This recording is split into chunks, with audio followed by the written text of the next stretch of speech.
Hi, I'm Sarah Jane from Natural Heating, and today I'm going to do a burn video on the new Hunter Herald 8 Eco. The Herald 8 has been updated from the older version, which did run very well for its time, but it's a bit of an old tractor of a unit. It was good, it was honest, it was reliable, but it's been since brought up to the newer, more modern, more environmentally friendly standards with lower carbon emissions and far better heat projection through into the room. That means there's been a lot of changes to this model. So we're going to actually have a look and see how it burns in comparison to the old one. Okay, so there are two versions of this stove.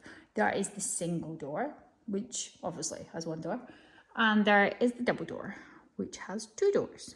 Now both these stoves just have sliding air controls at both the top and the bottom.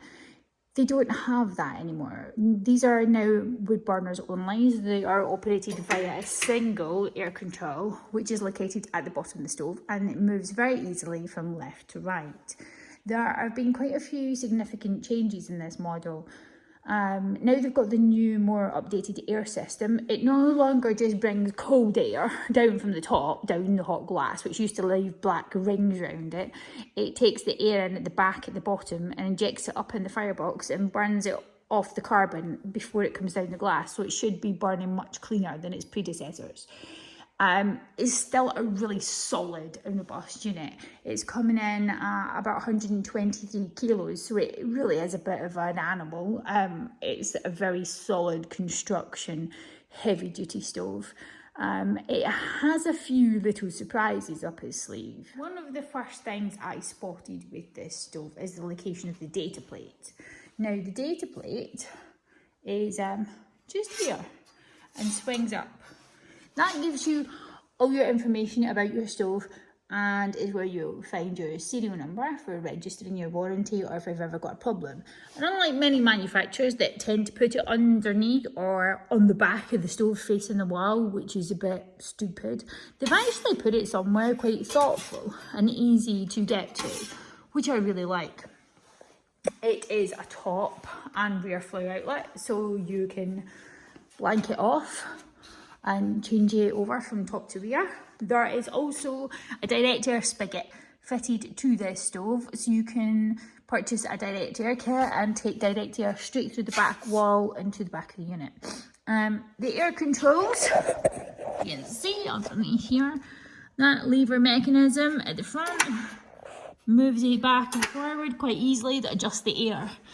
Now, this stove does have DEFA stop, which means it's able to burn wood in smokeless zones and able to run on a 5-inch flame.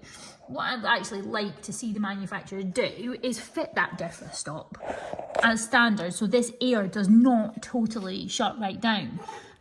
You've got to enable that yourself by setting your fitter does, by setting the position of this bracket. So you really need that set partially locked open because we don't actually want you shutting it right down. We shouldn't have no flame. It needs to burn hot enough to burn clean, and it's too tempting for people to shut things down too low. Now, surprisingly, this stove is actually being fitted with a heat shield, and although there are several sizes of model in this range, the biggest one currently has the lowest distance to combustibles off the back. And I think, without checking the manual, this is 175 millimetres forward of combustible walling, which for a big, solid, heavy built unit like that isn't very much tall. It's very good clearance, but yet it does have to fit on a constructional hearth. And it also tells you that it needs, I think it was about 1.2 metres minimum away from the furniture and things in the front, because there'll be quite a high heat throw out the front of these more modern units. The double door and the single door are pretty much built the exact same way. The features on the door used to be a sliding vent on here. They've kept the styling of the old traditional old-fashioned look, but a much more simpler air system. They have also made these wood burners only, so when you open the door, this is a wood grate, but with an ash pan underneath, which actually has a pretty nice sturdy solid built-in handle, which is unusual. Most ash pans have a tool to take them out.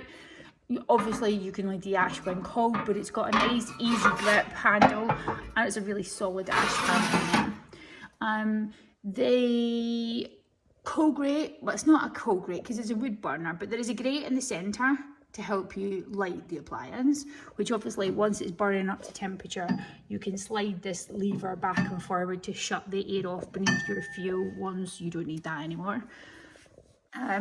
Tertiary holes, fully vermiculite lined.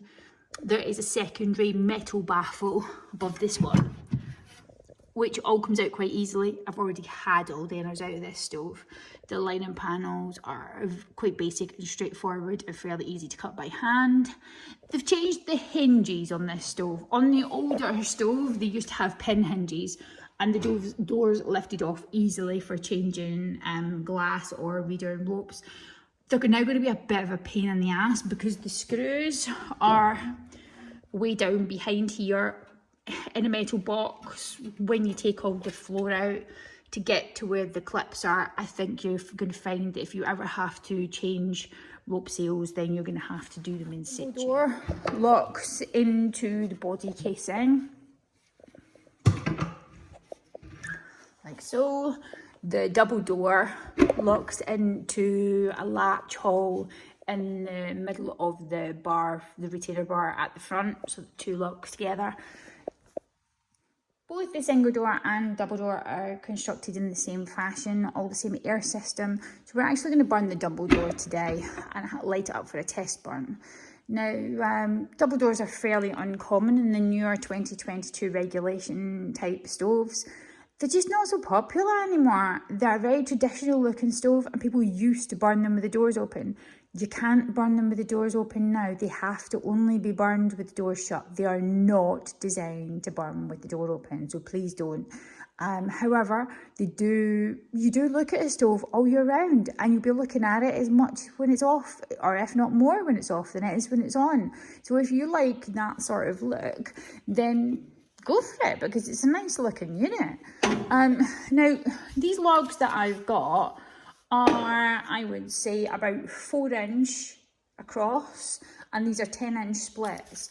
Now, I always start off with 2 small logs in the bottom. We're just going to open that and give it maximum air to light it. So 2 small logs on the bottom, and then I always lay my kindling on top and we stack it like Jenga. Now, don't skimp on the kindling. The kindling is the most important part of your fire. And if you don't start it off right, you'll never get it up to temperature properly. So, I always use plenty of kindling. I usually use 3 or 4 rows of kindling sticks and 1 fire lighter. We'll put our fire lighter in there. Put a few more sticks on top. I hand cut my kindling, so it's not expensive for me. Oh God, we've got a nasty big wasp in here. I think he's about to get a fiery death. Not having that. Sorry. Bye-bye. Right, okay, so I'm gonna light the fire lighter. And my air vent is fully open. And when you first light a stove, you want the doors slightly ajar. Can't do it with one hand. You want the doors slightly ajar for the first few minutes. So first of all, what you're seeing in the top is that's carbon development. That is because it's not hot yet. So as it's warming, it's still making a bit of carbon. But you see that there's barely any smoke in there because my kindling's burning off and it's burning off fast. And because that gets faster and faster and hotter, it's burning off all the carbon. So it's a much cleaner burn and produces about 3 times less smoke by lighting your fire by this method than it does when you put the logs in the bottom. So you see, that's taken really nicely, and I can already feel the heat coming out through the glass. Now my door is still slightly ajar, and I'm going to leave that door slightly ajar until my next row of kindling catches. So I've got 3 rows on there. I've got 1 more to go, and it'll be really starting to kick a fair whack of heat out and developing quickly by the time it reaches the actual logs on the bottom. So it's getting there now. I can see it trying to start to catch the bottom now. So we're just giving it a little bit longer. There we go. See how quick it takes? And that's just one little fire lighter and no paper and no rubbish or cardboard or anything else. There we go. See, quicker and quicker, faster and faster. Push, push, push.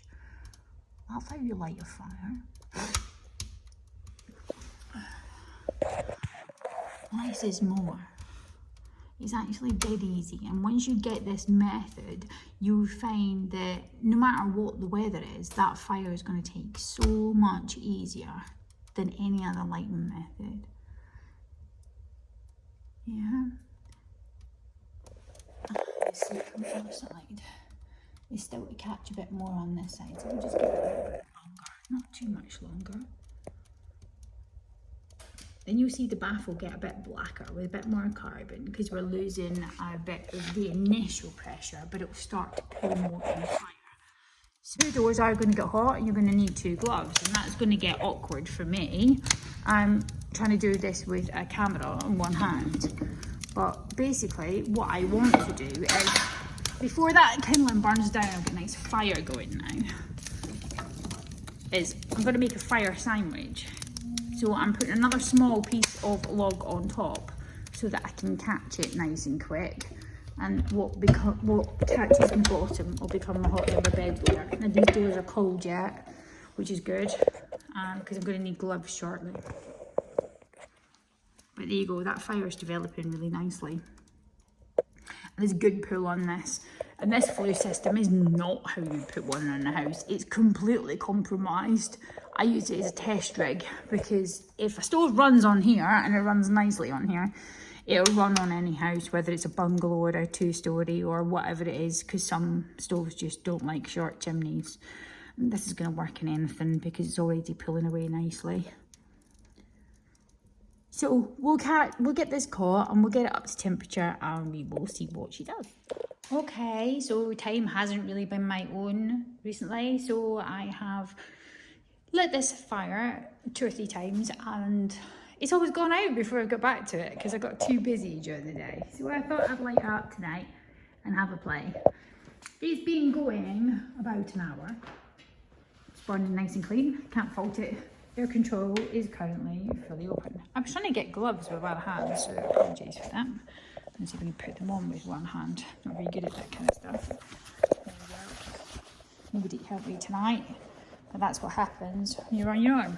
Right. It's a big stove. Both models, the double door and the single door, both have a 5 to 10 kilowatt output to the room, 7 kilowatt nominal. It's quite a lot of heat output, and it's a nice big chunky looking stove. They're pretty solid, they're very well built, like Hunters always were. I have to warn you about the door handles. I really hate the door handles. On Hunters they used to do a fixing on here that you could undo with a key, because the handles do get hot. You could undo with a key from cold. I think they should put the old handles back on them because they were better than these ones. The handles are really tight. If you've got old twisted hands or arthritis, you'd be better looking at another model. That's the honest truth of it. I've tried this out on numerous customers the last few days. I've actually come in wanting to buy this stove, and quite enough number of them have been unable to open the door handle. Now, if you watch my hand, I'm putting a lot of pressure on that. It's tight, they are tight, and they are adjustable. But they're not for bad hands. Bad hands, especially with a glove, cannot get a hold of these handles. If it had the key mechanism on it, it's not so bad. But I don't know what Hunter are going to do with these handles. They really do need to modify them. You know, there's plenty of give in there, but they're just awkward. They're not my favourite handle. They are one of the most traditional looking handles, and they fit the look. And if the look is what you like, that's great. But for older people or those with weak hands or not a lot of strength in your hands, this is not the right fire. Ooh, did I really say that? I'm afraid I did, because it's true. The rest of the fire is running beautifully. There's a lot of things, good things to say about this, but just be wary of the door handle. It is a wood burner only, but it has a shut-off dial in the base, which can make lighting much easier. And this stove lights and gets up to temperature with ease. It's a little bit annoying that this control to shut that dial off doesn't come through the side of the stove, because you've got to open the door to shut it off. It's minor inconvenience, but I'd rather that rod came through the side and it was just a knob that you could push and pull. The vermiculite panels are all pretty plain and simple. There's no reason at all why you can't take these panels out and cut them out of a sheet of board by hand. Yes, there's some chamfered edges on them, but do you know what? They're not difficult.